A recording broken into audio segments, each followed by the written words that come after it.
up, everybody? Back for another video. Thanks for sticking around as I was messing around there, just having fun alone in my big giant shop. But today, what we're gonna dive into is the axle swap. I was gonna say solid axle swap.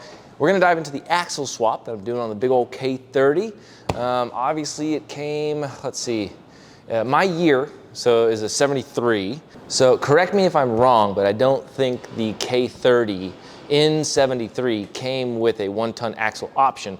I believe what I took out was a 10 bolt something or other.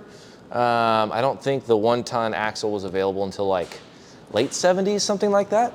So obviously with this thing being a Chevy, I wanted it to be a passenger side drop front axle. So everything fits up with transfer case and you know, drive lines and all that fun stuff. You basically have your three options on the Dana 60. You have your Ford, your Chevy, and your Dodge. Chevy and Dodge, very similar. Your Ford obviously is the driver drop where you get the high pinion. Your Chevy and Dodge, you get the passenger drop with the low pinion. I'm also the year, I think this is Chevy and Dodge, have the Kingpin, which is what I have. I'm thinking that that's stronger. Again, feel free to comment away what you think is the better option. I got the Dana 60 from a great buddy. His actual name is Dana. Thanks, Dana, I really appreciate it. I'm gonna be going with a radius arm kit from Robert's Custom Trucks and Fortify Off-Road. Awesome company and everything.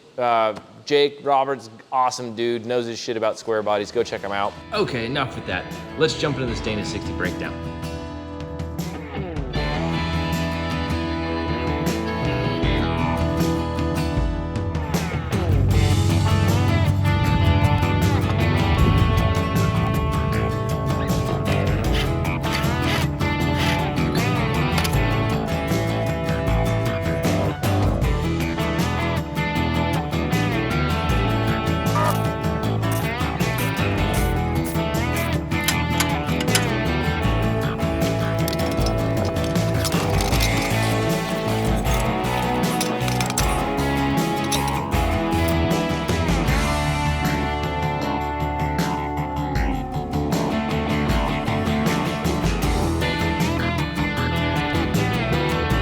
Open this up. As you can see, a few bits of the teeth are missing. Looks like something got caught up in there. Chunks off the teeth. So the rear, interior looks fine, but close to it.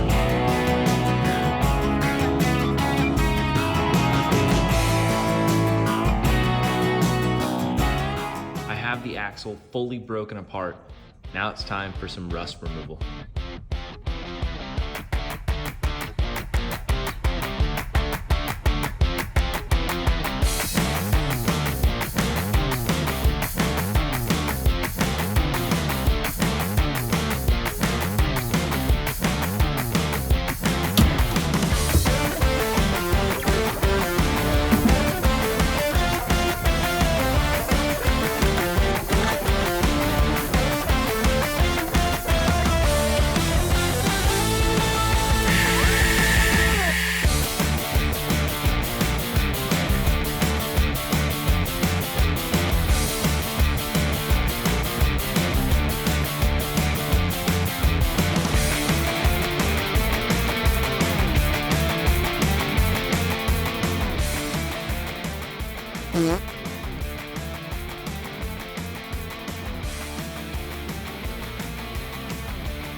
Oh, what a lucky guess.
Well, that about wraps it up for this video. There is still so much work left to do on that Dania 60. What I do have for when I'm finally finished getting all the brackets and everything remounted on there is a package of stuff from Yukon Gear and Axle. New ring and pinion. We've got locking hubs, all the new seals and what do you call it? The whole rebuild seal kit and everything for both the Dania 60 and the 14 bolt. So I will have a separate video on this once I start diving into here. I'm not gonna put any of the seals or anything new into the axle until I'm almost done welding, because I still have to do the truss and all that stuff on there.